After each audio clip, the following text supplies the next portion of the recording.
오늘 우리에게 주신 하나님 말씀은 신약성경 요한복음 5장 1절부터 9절까지 말씀입니다. 신약성경 요한복음 5장 1절부터 9절까지 말씀입니다. 우리 다 자리에서 일어나셔서 하나님을 경외하는 마음으로 한 목소리로 함께 봉독해 올리겠습니다. 그 후에 유대인의 명절이 되어 예수께서 예루살렘에 올라가시니라.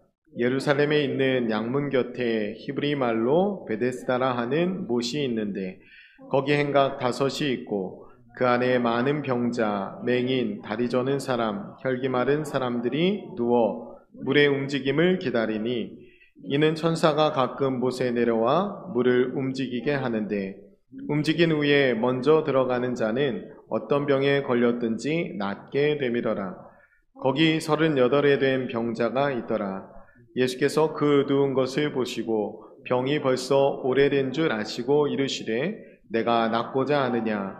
병자가 대답하되 주여 물이 움직일 때에 나를 못에 넣어주는 사람이 없어 내가 가는 동안에 다른 사람이 먼저 내려가나이다. 예수께서 이르시되 일어나 내 자리를 들고 걸어가라 하시니 그 사람이 곧 나아서 자리를 들고 걸어가니라. 이날은 안식일이니. 아멘. 찬양대에서 찬양으로 하나님 앞에 영광 올려드리겠습니다. 자리에 앉으셔도 됩니다.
아멘. 우리 하나님께 영광의 박수 올려드립니다. 아멘.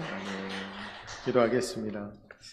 참 좋으신 아버지 하나님, 우리에게 한량없는 은혜로 우리의 인생길에 함께해 주시는 아버지 하나님, 지난 한 달을 돌아볼 때에 폭염과 장마와 지리한 여름의 시간들 가운데에서도 하나님 우리를 지켜주셨고 보호해 주셨기에 지금 이 자리에 저희가 하나님의 은혜를 찬양할 수 있고 또 하나님께 예배할 수 있음에 감사와 영광을 올려드립니다. 우리를 말씀으로 교훈하시고 우리의 걸음을 말씀으로 인도해 주시는 아버지 하나님, 이 시간에 우리 가운데 친히 말씀하여 주실 때에 우리 각 사람에게 들을 길을 열어주셔서 귀한 말씀이 들려지게 하여 주시고 그 말씀이 심령에 새겨져서 말씀을 간직하고 살아갈 때 하나님의 자녀답게 하나님의 백성답게 살아가며 이 땅 가운데 하나님의 뜻을 이루어가고 또 하나님의 나라가 임하는 데에 우리를 사용하여 주옵소서. 전하는 자나 듣는 자 모두 성령 안에 주님께서 모든 진리 가운데로 인도해 주실 것을 믿으며 감사드리며 축복하며 예수님의 이름으로 기도드립니다. 아멘. 우리 주님의 은총과 평강이 우리 모두와 함께 하실 줄을 믿습니다. 오늘은 창조절 첫 번째 주일이에요. 창조절기가 이제 오늘부터 시작해서 대림절까지 이어지는데, 창조절기는 온 세상을 창조하시고 섭리하시는 하나님 앞에서 우리의 삶을 돌아보는 절기입니다. 오늘 특별히 말씀을 통해서 우리의 삶을 돌아보되 우리의 삶의 방향 혹은 우리의 삶의 방식을 돌아보는 은혜가 있었으면 좋겠습니다.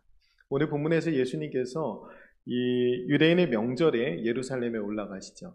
그러니까 예루살렘 성전이 있어요. 그러니까 유대인의 명절에는 그 성전을 향해서 올라가는 거거든요. 근데 예수님께서 이 예루살렘을 향해서 명절에 올라가셨는데 제일 먼저 성전으로 가지 않으시고 베데스다 못으로 가세요. 베데스다 연못으로 가십니다. 당시 베데스다 연못에는 누가 있었냐면 많은 병자, 맹인, 다리 저는 사람, 혈기 마른 사람들이 거기에 누워 있었어요. 그러니까 부정하게 취급되어서 성전 문턱을 넘지 못하는 사람들이 이 베데스다 연못가에 모여 있었다라는 거죠. 주님께서는 많은 사람들이 모여있는 성전으로 먼저 가지 않으시고 이 소외된 사람들이 있는 이 베데스다로 먼저 가셨어요. 이것이 하나님의 자비이고 또 이것이 하나님의 은혜입니다. 당시 베데스다에는 무슨 전설이 있었냐면 천사가 내려와서 물을 동할 때 가장 먼저 그 물에 뛰어드는 사람은 어떤 병이라도 고침을 받는다는 전설이 있었어요. 이거는 속설입니다.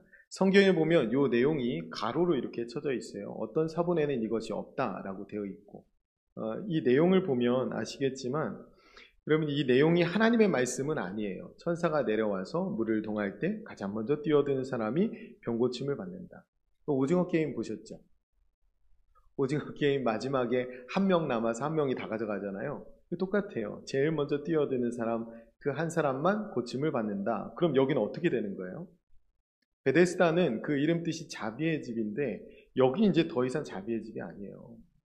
가장 가까운 자리를 놓고 매일매일 싸우고, 그리고 이 먼저 뛰어들기 위해서 매일매일 아기다툼이 벌어지는 이곳이 어떻게 자비의 집이에요? 이곳은 무자비한 공간이 되는 겁니다. 하나님이 천사를 보내서 이 공간을 이렇게 무자비한 공간으로 만드실 리가 없잖아요. 그러니까 이것은 하나님 말씀이 아니라 그 당시에 있었던 속설이고 전설입니다. 우리가 하나님의 말씀을 비추어 볼 때 창세기부터 요한계시록까지 말씀을 꼼꼼히 다 모르더라도 우리가 기본적으로 알고 있는 하나님의 성품이 있어요. 하나님은 은혜로우시며 자비로우시고 긍휼을 베푸시기 좋아하시며 하나님은 사랑이시고 빛이시고 공의로우신 하나님인 것을 잘 알고 있습니다. 그 하나님의 성품에만 비추어 봐도 이것이 하나님의 말씀인가 하나님의 말씀이 아닌가는 우리가 쉽게 구별해낼 수 있어요. 이 베데스다는 세상으로부터 버림받은 소외된 사람들이 지푸라기라도 잡는 심정으로 버티고 있는 참혹한 곳이에요. 이 곳이 베데스다였어요. 그러니까 무자비하고 참혹한 곳, 이 곳에 오늘 본문의 주인공인 38년 된 병자가 있는 겁니다. 그 예수님이 오셔서 묻죠. 내가 낫고자 하느냐? 예수님이 이렇게 물으시면 여러분 뭐라고 말씀하시겠어요? 네, 낫고 싶습니다 하면 되잖아요. 네, 낫고 싶습니다. 네가 낫고자 하느냐? 네, 낫고 싶습니다. 이렇게 말하면 돼요. 그런데 이 병자는 뭐라고 말하냐면 7절에 주여 물이 움직일 때 나를 못에 넣어주는 사람이 없어 내가 가는 동안에 다른 사람이 먼저 내려가나이다. 이렇게 말해요. 나 고쳐주십시오 하면 되는데 예수님이 고쳐주실 분을 생각하는 게 아니라 저 연못을 믿는 거예요. 저기에 좀 먼저 던져달라는 거죠. 여러분 여기에서 제 질문 하나 드려볼게요. 오늘 이 베데스다 연못에 맹인과 다리 저는 사람과 혈기 많은 사람이 있어요. 이 세 부류의 사람이 달려가면 누가 제일 먼저 이 물에 뛰어들 수 있을 것 같아요? 맹인, 다리 저는 사람, 혈기 많은 사람. 저는 누구라고 생각했냐면 맹인이라고 생각했어요. 일단 사진은 멀쩡하잖아요. 그러니까 방향만 일단 잡아놓으면 그러면은 달려갈 때는 이 맹인이 제일 빠를 거다. 그런데 문제가 있어요. 천사가 물을 동하는지 알 수가 없잖아요. 그러니까 맹인이 먼저 들어갈 수 없을 수도 있어요. 근데 정확히는 누가 제일 빨리 들어갈지는 알 수 없어요. 왜 그러냐면 사지를 움직일 수 없는 사람이다 하더라도 부모가 돈이 있거나 권력이 있으면 제일 앞자리를 사거나 아니면 사람을 시켜서 던져주면 됩니다. 그러니까 누가 먼저 들어갈지 몰라요. 권력이 있거나 돈이 있으면 제일 앞자리를 사거나 독점할 수 있기 때문에 그 사람들이 먼저 들어갈 수도 있어요. 일꾼을 시켜서 던지면 되죠. 이 38년 된 병자는 지금 무슨 말을 하고 있는 거냐면 남을 탓하고 있는 거예요. 여기에서 나를 못에 넣어주는 사람이 없어서 나를 못에 먼저 던져주는 사람이 없다라는 거예요. 그러니까 이 말, 나를 못에 넣어주는 사람이 없어 라는 말은 부모를 탓하는 말이기도 하고 형제를 탓하는 말이기도 하고 또 친구를 탓하는 말이기도 합니다. 우리가 승자독식의 경쟁 사회를 살아가면서 우리 안에도 이런 울분이 있을지 몰라요. 부모를 탓하는 마음, 형제를 탓하는 마음, 친구를 탓하는 마음. 금수저, 은수저, 흙수저가 뭐 말하는지 아시죠?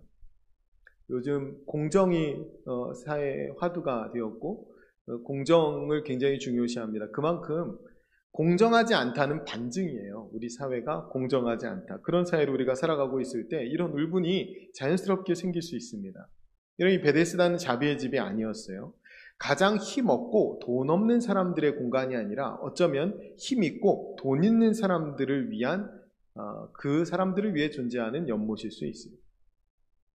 그럼 오늘날 하나님의 은혜를 받고 하나님의 은혜로 모여진 교회 공동체가 이렇지 않은지 돌아봐야 합니다. 돈 있고 힘이 있으면 목소리가 커지고 더 대접을 받는 곳이라면 그런 사람들을 더 주목하는 교회라면 그건 교회가 아니죠. 우리가 하나님이 세상을 창조하셨어요. 하나님이 창조하신 세상은 하나님 보시기에 심히 좋았더라 말할 만큼 하나님이 보시기에도 좋은 세상이었어요. 그런데 이 세상이 망가지죠. 피조세계가. 어떻게 망가지냐면 이렇게 망가진 거예요. 무자비하고 참혹한 공간이 되어버린 세상이 그렇게 망가지게 된 겁니다. 그런데 이런 세상이 교회로 그대로 들어오니까 교회도 망가지는 거예요. 우리가 교회 안에 이런 세속의 가치가 들어오지 않았는지 돌아봐야 합니다. 지금 38년 된 병자는 예수님한테 그냥 낫고 싶습니다. 저를 고쳐주십시오 하면 되는데 왜 남을 탓하고 있는 거예요? 아까 말씀드렸듯이 예수님을 믿지 않고 예수님이 고쳐줄 분이라고 생각하지 않고 여전히 연못의 효험을 믿는 겁니다. 자기를 좀 빨리 던져줄 사람이 지금 필요한 거예요. 그러니까 예수님 나를 도와주실 거면 나를 좀 빨리 던져달라는 거예요. 나를 좀 그렇게 도와달라는 거죠. 내가 웬만치는 할 수 있는데 하나님이 날 좀 밀어주거나 도와주면 내가 좀 더 잘할 수 있다 이렇게 말하는 겁니다. 그리고 우리가 예수님을 믿는 수준, 하나님을 믿는 수준이 딱 요 정도일 수 있어요. 하나님이 우리를 그저 경쟁에서 이기게 해주시는 분으로 혹은 도우미 정도로 생각할 수가 있어요. 우리가 이 땅 가운데 살아갈 때 하나님을 우리의 구주로 믿는 것이 아니라 경쟁에서 조금 더 빨리, 조금 더 높이 올라가도록 도와주는 도우미 정도로 하나님을 여길 수 있다라는 거예요. 그런 우리에게, 그런 병자에게 예수님께서 뭐라고 말씀하시냐면 8절 말씀에 일어나 내 자리를 들고 걸어가라 라고 말씀합니다. 오늘 설교 제목이 예수님께서 열어주신 새로운 길인데 이 말씀이 예수님이 전혀 새로운 길을 열어주시는 말씀이에요. 일어나 내 자리를 들고 걸어가라. 여기서 내 자리는 뭐예요? 여기서 말하는 내 자리. 이 38년 된 병자가 확보한 자리예요. 베데스다 연못에서 제일 좋은 자리가 어디입니까? 베데스다 연못에서 제일 좋은 자리는 몸만 기울여도 떨어지는 자리예요. 바로 들어가잖아요. 그러니까 제일 앞자리를 두고도 다퉜을 거예요. 거기가 제일 좋은 자리예요. 몸만 기울여도 떨어질 수 있는 자리. 제일 먼저 뛰어들 수 있는 자리. 그래서 고침받을 수 있는 자리. 남보다 먼저 달릴 수 있는 자리. 그 자리죠. 이 싸움에서 이 38년 된 병자가 어느 정도 우위를 점하고 있을지는 모르지만 이 38년 된 병자라면 나름대로 여기서 자기의 자리를 나름대로 확보하고 있을 거예요. 이에게 나름대로 확보한 자리가 있다라는 거죠. 그런데 주님이 이에게 그 자리를 들고 걸어가라는 거예요. 그냥 걸어가라가 아니라 내 자리를 들고 걸어가라. 나름대로 확보한 네 자리에서 벗어나라, 나오라, 일어나라 이 말씀을 하는 거예요. 그리고 지금 38년 된 병자는 여기 어떻게 하고 있습니까? 누워 있어요. 누워 있고 어쩌면 스스로 달려갈 능력이 없죠. 그런데 누워 있으면서도 이 병자는 늘 달려갈 준비를 하고 있는 거예요. 경쟁에서 이기려고. 그런데 그에게 주님이 이 뛰어갈 준비를 하고 있는 이 병자에게 뭐라고 말씀하세요? 걸어가라 라고 말씀하십니다. 그러니까 이 무자비한 경쟁, 이 참혹한 공간에서 싸우고 있는 자에게 이 싸움을 중단하고 이제는 거기서 나와서 걸어가라. 다름질을 중단하고 이제 걸어가라 라고 말씀하시는, 이게 주님이 제시하시는 전혀 새로운 길입니다. 세상의 가치와 방식이 아니라 예수님이 보여주신 예수 그리스도가 먼저 걸어가신 주님의 십자가의 가치와 방식을 따라 걸어가라고 초대하시는 거예요. 세상은 높아지려고 할 때 주님은 우리에게 낮아지라고 말씀하셨고, 세상은 많이 가지려고 할 때 주님은 우리에게 많이 베풀라고 말씀하셨습니다. 그 가치에 따라서 살아가기를 결단하고 달리지 말고 걸어가라고 주님께서 말씀하시는 거예요. 양문 곁에 베데스다 연못에 모인 사람들은 처음에는 이렇지 않았어요. 처음에는 이 사람들이 이곳에 모였을 때는 서로 동병상련의 정이 넘쳐났을 겁니다. 비슷한 병들을 갖고 있잖아요. 많은 병자, 맹인, 다리 저는 사람, 혈기 많은 사람. 이 사람들이 다 공통점이 뭐냐면 당시에 부정한 사람으로 취급받았다는 거예요. 성전에 들어갈 수 없어요. 성전이 바라보이는 그 지근거리에 있으면서도 성전에 들어갈 수 없는 사람들. 이 사람들은 서로 그들의 마음을 공감할 수 있죠. 동정할 수 있죠. 그런 마음으로 서로를 긍휼히 여겼기 때문에 이곳이 자비의 집이 되는 거예요. 그래서 이 공간의 이름이 자비의 집 베데스다였던 겁니다. 그런데 자비의 집이었던 이 공간에 거짓이나 거짓 전설이 딱 들어오고 나니까 자비의 집이 아니라 뭐가 돼요? 무자비한 공간이 되는 겁니다. 교회도 마찬가지예요. 죄인들이 모여서 하나님의 은혜에 감격해서 모여서 예배합니다. 교회를 이룹니다. 그런데 이 은혜로운 교회 가운데에도 거짓 신화가 들어오고 그 거짓 신화에 붙들리게 되면 교회도 무자비한 공간이 될 수 있어요. 무정한 공간이 될 수 있습니다. 거짓 신화는 뭐 이런 것들이에요. 좀 더 특출나게 봉사하거나 특출나게 헌신하고 기도해야 가끔 있는 하나님의 축복을 독점할 수 있다. 이런 것이 교회 안에 있는 거짓 신화입니다. 살다가 어떤 잘못된 일이 일어나거나 어려운 일이 닥치면 기도를 덜 해서 그렇거나 헌금을 덜 내서 그렇다거나 11조를 떼먹어서 그렇다거나 예배를 빠져서 그렇다거나 하는 거짓말들입니다. 이런 것이 거짓말이고 이런 것이 거짓 신화예요. 우리가 형제 자매로 서로를 부르지만 결국 기도할 때는 내 자식, 내 가족만 외치는 그런 천박한 외침 가운데 이런 거짓 신화들이 퍼져나가는 거예요. 이 와중에 거짓말들이 만들어지는 거예요. 여러분, 교회는 세상에서 이길 수 있는 기술을 가르쳐주는 곳이 아닙니다. 우리 주님은 우리가 세상 가운데 나아가서 그 경쟁에서 이기도록 도와주시는 도우미가 아니에요. 우리가 그렇게 생각하고 있다면 우리가 거짓말에 혹은 거짓 가르침에 혹은 거짓 신화에 빠져 있는 겁니다. 우리가 좀 더 잘 싸우도록, 우리가 좀 더 앞에 서도록, 우리가 좀 더 높아지도록 하나님이 그렇게 도와주시는 분 아닙니다. 저 같은 목사는 그렇게 가르치지 않도록 조심해야 하고 여러분들은 그런 가르침에 현혹되지 않도록 주의해야 합니다. 그런 가르침이 아무 거리낌 없이 받아들여지는 교회가 가장 끔찍한 교회입니다. 우리 주님께서 전혀 새로운 길을 열어주셨어요. 세상의 방식은 싸워서 이기는 겁니다. 이게 세상의 방식이에요. 주님이 열어주신 방식은 전혀 새로운 길이 뭐예요? 주님이 보여주신 십자가의 길입니다. 주님은 맞서 싸우실 수 있었지만 싸우지 않으셨어요. 주님은 다 이길 수 있는데 이기지 않으셨어요. 오히려 죽기까지 져주시는 그 예수님의 모습이 십자가의 길이에요. 그래서 주님이 우리에게 보여주신 것은 세상에서 싸워서 이기는 자리가 아니라 지면서도 사랑하는 자리, 그 자리에 우리가 있기를 하나님은 원하십니다. 그래서 우리 주님이 그 십자가를 지시고 하신 그 모든 일을 통해서 세상을 이기셨다라고 말씀했는데 우리는 그 사실을 믿어요.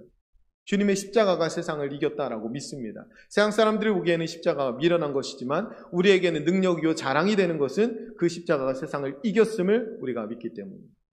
그것이 우리의 믿음이에요. 우리는 이 믿음 안에서 살아갑니다. 우리가 길이요 진리요 생명 되시는 예수님을 따라 살아간다는 것은 이 십자가의 가치와 방식을 따라 살아간다는 말입니다. 다시 말씀드리지만 여러분 잘못된 속설과 거짓 신화에 속지 마시고 현혹되지 마셔야 합니다. 예를 들면 헌금 많이 내면 복 받는다 이런 말이에요. 여러분 세상은 부익부 빈익빈의 세상이에요. 이게 자본주의 세상인데 자본주의 세상의 가치가 그대로 교회로 들어와 버리니까 많이 내면 많이 복 받는다라는 얘기를 하죠. 많이 있는 사람이 많이 내는 것은 맞아요. 그래야 균등을 이루니까. 많이 내는 사람이 더 많이 복 받으면 언제 균등을 이룹니까? 하나님이 헌금을 내는 이유가 균등이라고 하셨는데 우리가 세상의 가치가 그대로 교회 안에 들어와 버리니까 우리가 그것이 아무 거리낌 없이 받아들이고 나한테 좋으니까 그냥 그것이 하나님의 말씀인지 받아들이고 살아가는 거예요. 그런 것들이 거짓 신화입니다. 교회 열심히 봉사하면 세상에서 잘 된다. 하나님이 잘 되게 해주신다. 이런 것도 거짓 신화입니다. 여러분 교회에서 열심히 하고 세상에서 잘 되면 반칙이죠. 교회에서 열심히 하면 교회에서 잘 되실 겁니다. 교회에서 잘 되면 자녀들이 교회에서 잘 되면 선교사가 되거나 목사가 될 거예요. 여러분, 헌금을 많이 내면 하나님을 여러분이 더 사랑하게 되실 겁니다. 여러분이 교회 안에서 봉사를 열심히 하면 여러분이 하나님을 더 사랑하게 되실 겁니다. 이거보다 더 복이 없어요. 이 외에 다른 것들을 여러분이 구한다면 그것은 잘못된 것입니다. 신앙은 결국에는 하나님이 우리를 사랑해 주셔서 그 사랑에 대한 반응이에요. 하나님이 먼저 우리를 사랑해 주셨고 그 사랑에 대한 반응이라고. 우리가 뭘 해서 하나님이 우리에게 반응해 주시는 것이 아니에요. 이 순서를 분명히 해야 합니다. 뒤집어서 말씀드리면 헌금을 안 하면 그럼 하나님이 여러분을 덜 사랑하시나요? 여러분이 하던 봉사를 갑자기 중단하고 안 하면 하나님이 여러분들 덜 사랑하시나요? 하나님께서 로마서에서 말씀하시기를 우리가 아직 죄인 되었을 때 그리스도께서 우리를 위하여 죽으심으로 하나님께서 우리에 대한 자기의 사랑을 확증하셨느니라 라고 말씀합니다. 우리가 죄인 되었을 때, 여러분 지금 오늘 예배하는데 때로는 우리가 예배당에 나왔을 때 어느 때는 좀 부족할 때도 있고 연약할 때도 있고 내가 하나님 앞에 부끄러울 때도 있고 그렇잖아요. 그런데 그래도 죄인 되었을 때보단 나아요. 우리가 하나님을 전혀 부르지도 않고 죄인 되었을 때 주님이 먼저 우리에게 오셔서 하나뿐인 아들 예수 그리스도를 내어주심으로 우리를 얼마나 사랑하셨는지 확증해 주셨다는 거예요. 이 말은 뭐냐면 더 사랑할 수 없을 만큼 사랑해 주셨다는 거예요. 아들을 십자가에 죽이고 시작된 사랑이 십자가의 사랑이에요. 우리를 향한 사랑. 우리가 사랑받을 만한 자격이 있어서 그런 것이 아니라 우리가 죄인 되었을 때 최악일 때 이걸 하셨다는 거예요. 그러니까 우리가 여기서 헌금 좀 더 안 한다고 봉사 좀 덜 한다고 해서 하나님이 이 주신 사랑을 거둬들일 수도 없고 우리가 뭘 더 한다고 해서 더 줄 사랑도 없어요. 예수님의 목숨을 내어주신 것보다 더 줄 사랑이 없어요. 우리가 한 가지 순서만 가능해요. 신앙에서는 하나님이 우리를 사랑해 주셨기 때문에 우리가 헌금하는 것입니다. 하나님이 우리를 갚을 수 없는 사랑을 주셨기 때문에 우리가 몸들여 헌신하는 거예요.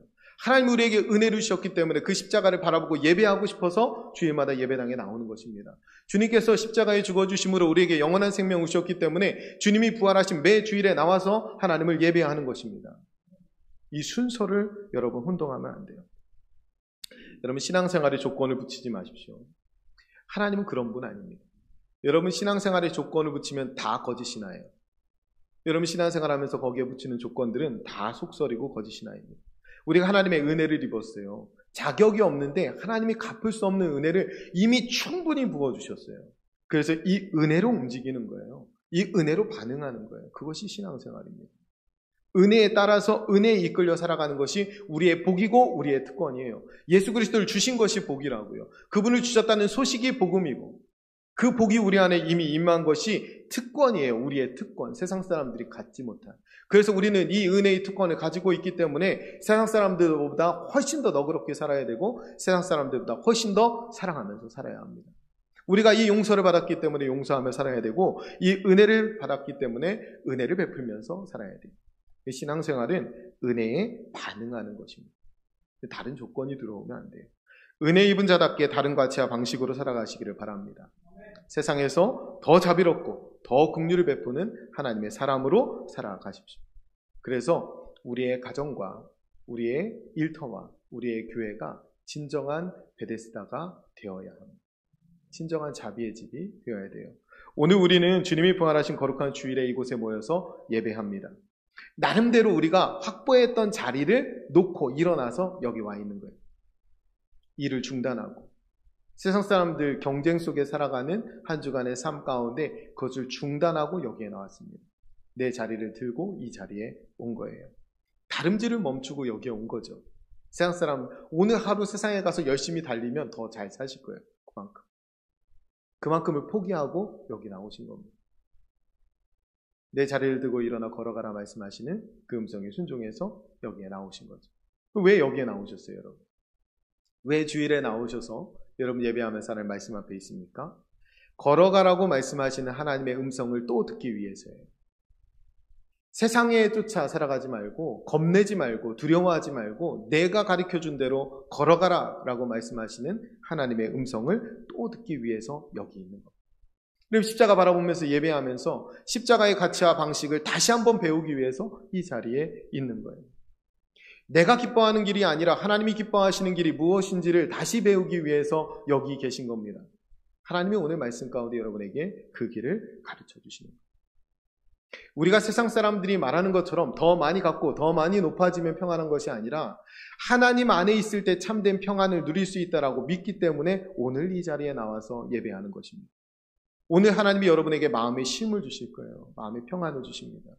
우리가 세상 가운데 나아갈 때 그 마음의 쉼과 마음의 평안이 없으면 누구에게도 너그럽게 대하지 못해요. 누구에게도 은혜 베풀지 못합니다. 그런데 오늘 여러분에게 하나님이 찾아와 주셔서 여러분을 만나 주시고 여러분 마음에 쉼을 주시고 참된 안식을 주시면 여러분 세상 가운데 이제 예수 그리스도를 따라 살아가며 은혜를 베풀고 사랑을 베푸는 삶을 살아갈 수 있습니다. 오늘 마지막 절 9절에 그 사람이 곧 나아서 자리를 들고 걸어가니라 이날은 안식일이니 라고 끝이 납니다. 성경에서 일어섬은 다 부활을 상징해요.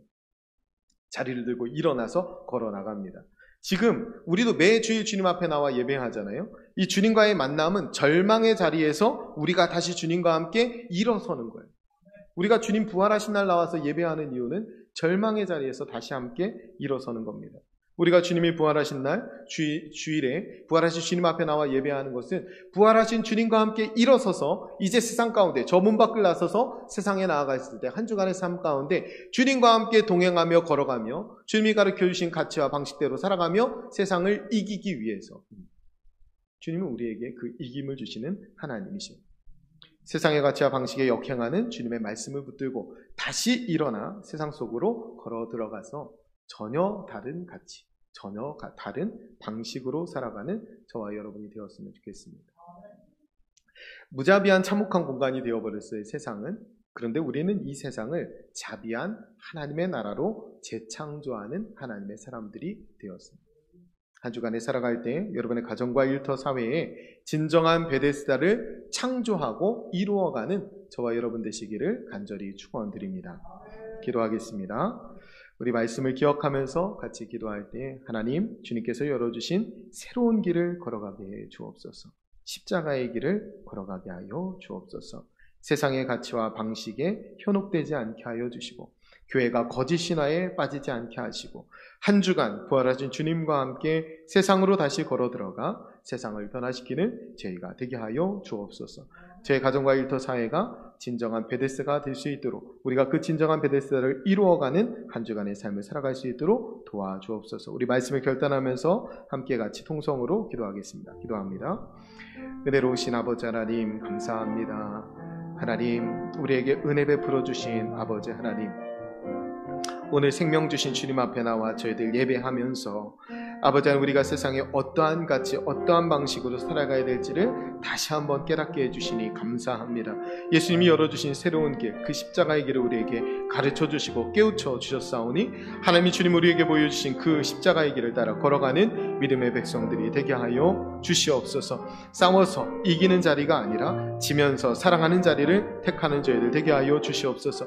세상의 가치와 방식에 현혹되지 않게 하여 주시고 아버지 우리 교회가 거짓 신화에 빠지지 않게 하여 주시며 하나님의 말씀을 쫓아 하나님이 기뻐하시는 길을 걸어가는 우리의 가정과 교회들이 될 수 있도록 하나님 도와주시기를 소원합니다. 한 주간 부활하신 주님과 함께 동행하며 세상 가운데로 걸어 들어갈 때에 아버지 하나님 우리를 통하여 세상이 변화되게 도와주시고 우리가 선 땅에 하나님의 나라가 임하게 하여 주시며 우리를 통하여 하나님의 놀라운 일들이 우리의 주변 사람들에게 이루어질 수 있도록 아버지 도와주시기를 소원합니다. 우리로 인하여 우리가 만나는 모든 사람들이 하나님을 아버지라 부르며 예수 그리스도를 구주라 부르고 하나님의 놀라운 은혜와 원총이 그들에게도 임하는 역사가 나타나게 도와주시옵소서. 하나님 우리가 서 있는 가정과 아버지 우리 일터와 우리의 사회 또 우리의 교회가 아버지 진정한 베데스다가 되어지기를 원하오니 아버지 그 베데스다를 창조해 나아가는 믿음의 백성들로 우리를 사용하여 주시옵소서. 아버지 이 창조세계를 시작하며 하나님이 창조하신 아름다운 피조세계를 아름답게 가꾸며 이 땅에 하나님의 통치가 임하게 하기를 원하기에 하나님의 사람들 가운데 아버지 이 창조사역을 맡겨주시고